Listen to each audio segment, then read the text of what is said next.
미국의 문필가인 레이첼 헬드 에반스가 쓴 책 교회를 찾아서가 있습니다. 제목이 교회를 찾아서입니다.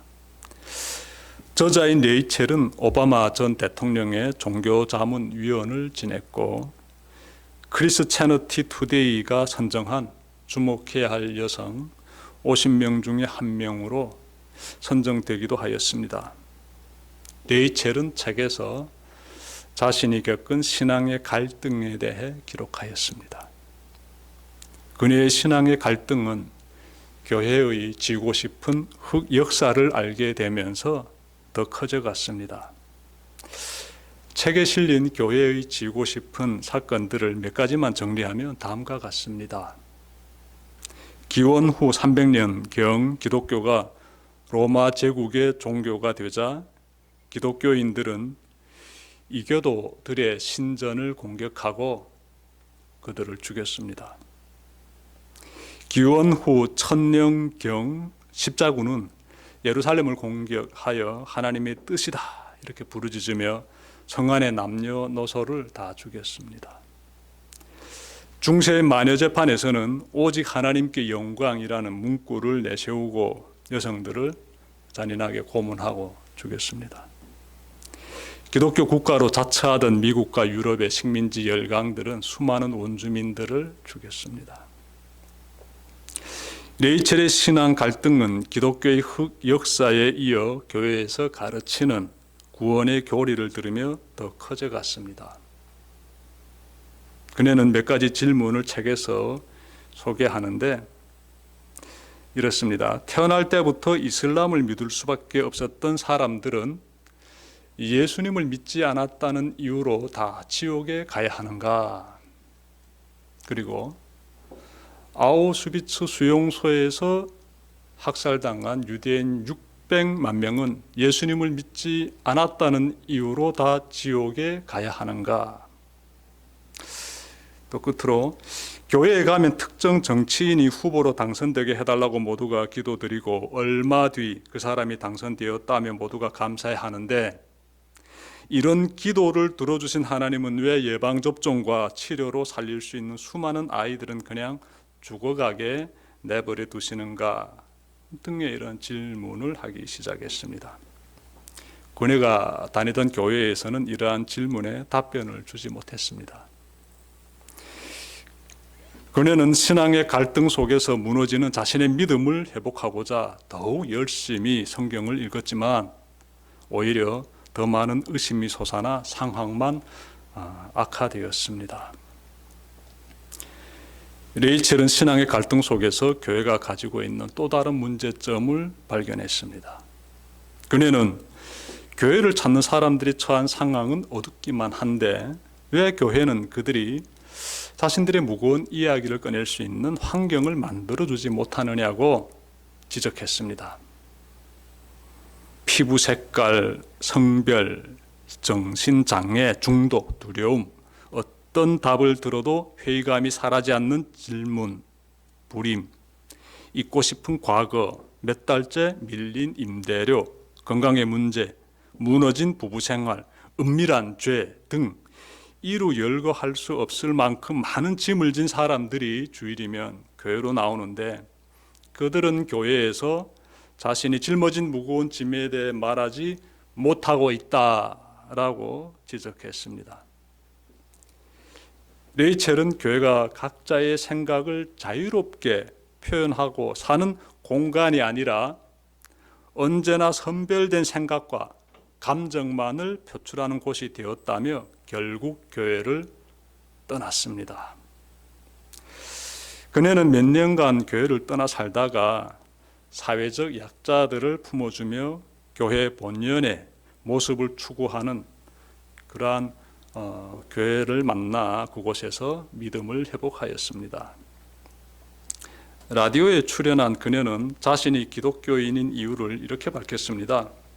제가 기독교인인 이유는 그리스도교가 죄의 존재를 인정하고 죄를 이야기하기 때문입니다.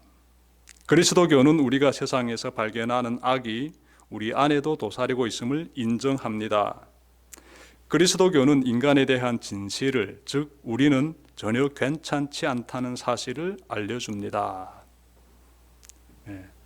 다시 말하면 자신이 기독교인이 된 이유는 이 세상에서 인간이 죄인임을 가장 잘 알려주는 종교가 기독교이기 때문이다라고 말하는 것이지요. 그래서 이 죄의 문제를 해결하기 위해서는 예수님을 믿어야만 하지 않겠습니까? 그래서 그리스도 교인이 되었다라는 것이지요. 레이첼의 책 교회를 찾아서는 독자로 하여금 교회란 무엇인지를 깊이 생각하게 해줍니다. 오늘 설교 본문인 에베소서 2장 19절부터 20절 말씀을 통해 교회란 무엇인지를 잘 깨닫는 여러분들 되시길 바랍니다. 여러분, 첫째로 교회란 하나님의 가족 공동체입니다. 19절 말씀 보시면요, 그러므로 이제부터 여러분은 외국 사람이나 나그네가 아니요 성도들과 함께 시민이며 하나님의 가족입니다. 이렇게 말씀하고 있어요. 교회라는 단어는 헬라어로 에클레시아인데 이 단어의 의미는 불러낸 자들입니다. 불러낸 자들. 그러므로 교회란 불러낸 자들의 공동체입니다. 하나님을 불신하던 사람들을 교회로 부르신 분은 하나님이십니다. 여기서 잠깐 질문 가져봅시다. 하나님께서는 이 세상의 모든 사람 중에서 일부만 부르셨을까요? 그렇지 않습니다. 디모데전서 2장 4절 말씀입니다. 하나님께서는 모든 사람이 다 구원을 얻고 진리를 알게 되기를 원하십니다. 말씀을 통해서 알 수 있듯이 하나님께서는 독생자 예수님을 통하여 모든 죄인이 구원받기를 원하십니다. 즉 하나님께서는 이 순간도 온 인류를 구원의 공동체인 교회로 부르고 계십니다. 하나님의 부르심에 순종하여 예수 그리스도의 십자가 앞에 나온 사람들이 있으며 그들로 구성된 공동체가 교회입니다. 교회에 소속된 사람을 가리켜 성경은 하나님 나라의 시민이라고 합니다. 19절에서 바울은 여러분은 외국 사람이나 나그네가 아니요 성도들과 함께 시민이라고 말합니다. 이것은 그 사람의 삶에서 엄청난 신분의 상승이 이루어졌음을 의미합니다. 저는 북한에서 태어나 조선민주주의 인민공화국 공민으로 살았습니다. 그 나라의 시민으로 산다는 것은 참 고통스러웠습니다. 은행의 자유와 이동의 자유가 억압당하고 신분의 차별을 겪는 것은 기본이고 독재자를 위해 인생을 바쳐야 합니다. 그러다가 그곳을 탈출하여 꿈에 그리던 대한민국 시민이 되고 보니 지금까지의 모든 고통이 한 번에 말끔히 사라졌습니다. 참으로 자유로운 삶을 누리고 있습니다. 북한 체제에서 짓밟힘을 당하던 저를 대한민국에서 받아주고 시민의 한 사람으로 살게 해주셔서 저는 늘 감사합니다. 저는 북한의 시민권과 대한민국의 시민권 차이가 얼마나 하늘과 땅 차이인지 누구보다 잘 알고 있습니다. 여러분, 대한민국의 시민권이 이처럼 엄청난 힘을 발휘하는데 천국의 시민권은 얼마나 더 놀라운 힘을 가지고 있겠습니까? 천국의 시민권 우리에게 상상할 수 없을 정도의 아름다운 세상을 보장해 줍니다. 그러니 예수 믿는 사람, 교회에 소속된 여러분은 정말 감사하면서 살아야죠. 하나님의 시민권이 주어졌기 때문에 얼마나 감격스럽습니까? 이 사실이 우리에게 복된 소식이지요. 더 감격스러운 사실은 우리가 그 나라에서 하나님의 가족이 된다는 사실입니다. 19절에서 사도 바울이 말하고 있듯이 예수님을 믿는 사람은 천국에서 하나님의 가족이 됩니다. 다시 말해 하나님의 자녀가 됩니다. 요한복음 1장 12절에서도 이 부분을 말씀합니다. 영접하는 자 곧 그 이름을 믿는 자들에게는 하나님의 자녀가 되는 권세를 주셨으니, 이 자리에 있는 여러분과 제가 하나님과 가족 관계라는 사실이 복음입니다. 이 세상에서 가장 친밀한 관계는 가족 관계입니다. 가족 관계. 세상에서 가족 관계보다 더 친밀한 관계는 없습니다. 우리가 하나님과 이처럼 친밀한 관계 가운데 있게 되었다는 것이 참 귀한 복입니다. 여러분은 예수님의 보혈의 피로 맺어진 이처럼 소중한 관계를 교회를 통해 잘 지켜가시기를 바랍니다. 자, 교회가 하나님의 가족 공동체이다라면은 둘째로 교회란 예수님의 연합 공동체입니다. 20절 말씀과 21절 앞부분 말씀 제가 받드리겠습니다. 여러분은 사도들과 예언자들이 놓은 기초 위에 세워진 건물이며 그리스도 예수가 그 모퉁이 돌이 되십니다. 그리스도 안에서 건물 전체가 서로 연결이 되어서 앞부분까지 말씀 제가 받드리겠습니다. 교회란 몸소 모퉁이 돌이 되신 예수님을 중심으로 하나로 연합된 공동체입니다. 모퉁이 돌이란 무엇일까요? 모퉁이 돌. 오늘날은 집을 시멘트로 사용하여 짓지만 고대 시대에는 돌로 지었습니다. 돌로 집을 지으려면 양쪽 벽이 만나는 모서리 가장 밑에 놓는 돌의 역할이 매우 중요합니다. 그래야 양쪽으로 벽을 잘 쌓을 수 있으며 벽이 내리누르는 그 하중도 잘 이겨낼 수 있습니다. 모퉁이 돌이 없으면 벽과 벽이 서로 연결될 수 없으므로 모퉁이 돌의 역할은 매우 중요합니다. 여러분, 예수님은 교회의 모퉁이 돌이 되십니다. 덕분에 서로 다른 사람들이 서로 연결이 되어 하나의 교회 공동체를 세우게 됩니다. 예수님은 교회 안에 다양한 사람들을 어떤 방법으로 이렇게 연합시키실까요? 교회의 모퉁이 돌이 되시는 예수님, 그분께서 이렇게 교회를 하나로 연합시켜 가시는데 어떤 방법을 사용하실까요?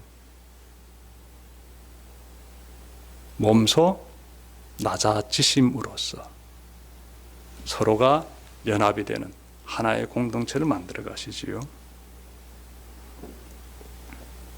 모퉁이 돌은 건물이 가장 밑에 놓여 있습니다. 예수님은 자신을 한없이 낮추심으로써 교회를 하나의 연합 공동체로 만들어 가십니다.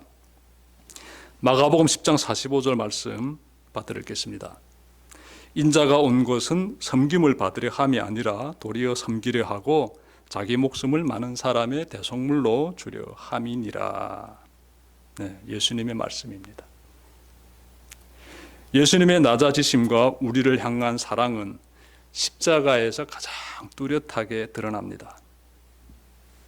그러므로 교회는 모든 사람을 품을 수 있어야 하며 모두를 사랑할 수 있어야 합니다. 오늘날 교회를 보면 이런 모습이 잘 나타나고 있습니까? 세상에서는 재물을 가진 자와 못 가진 자 사이에 차별이라든지 본토인과 이주민 사이에 차별이라든지 권력을 가진 자와 못 가진 자 사이에 차별이라든지 등 여러 차별이 있습니다. 차별이 있다는 것은 내가 너보다 더 높은 위치에 있다는 것을 강조하는 것이지요. 예수님을 믿지 않는 자들에게서는 이런 현상이 나타날지라도 예수님을 믿는 사람에게서는 이런 모습이 나타나서는 안 됩니다.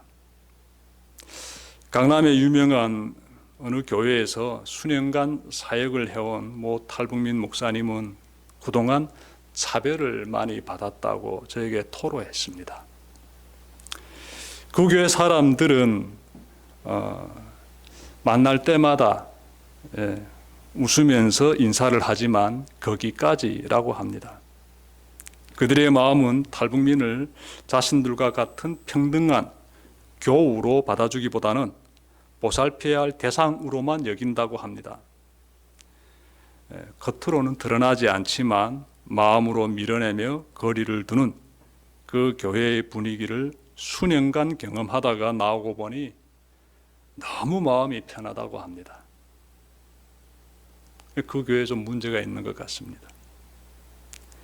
교회란 예수님의 연합 공동체이므로 교회 안에서 이런 현상들이 나타나면 안 됩니다.